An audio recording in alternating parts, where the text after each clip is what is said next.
দাদা বাবুরা আপনাদের মসজিদে তালা মেরে দিতে, ওইবারে মসজিদ ভাঙছে না, আপনি তো মসজিদ যাইতেই পারতেন না। মসজিদ দাঁড়িয়ে থেকে রাখলেই আপনাকে পিটায় এই দেশীয় দালালরা, ভারতের সেবা দাসরা, তো কিভাবে হতো? আমি ৭১ থেকে এই পর্যন্ত সকল হত্যাকাণ্ডের বিচার চাই। সকল judicial killing, extra judicial killing, গুম খুন, বিডিআর হত্যা, শাপলা হত্যা, সকল কিছুর বিচার চাই। আপনাদের মসজিদে তালা মেরে দিতে, ওইবারে মসজিদ ভাঙছে না, আপনি তো মসজিদে যাইতেই পারতেন না।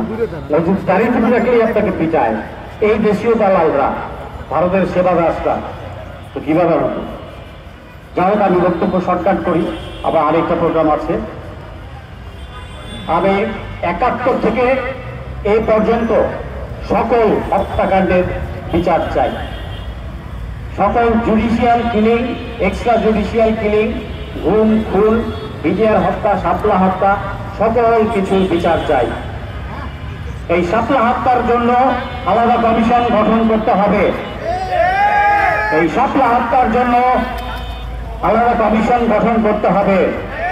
৯০% মুসলমানের দেশে আলেম ওলামাদেরকে হত্যা করা হয়েছিল সেদিন। এর বিচার হতেই হবে বাংলার মাটিতে। দেলোয়ার হোসেন সাইদি সহ যে আরো যে নেতৃবৃন্দকে, সালাউদ্দিন কাদের চৌধুরী, তাদেরকে এলএমই সার্টিফাইড বিশ্ব সেরা কপারে তৈরি ওয়ালটন কেবলস, যা আপনার স্থাপনাকে রাখবে সব সময় নিরাপদ।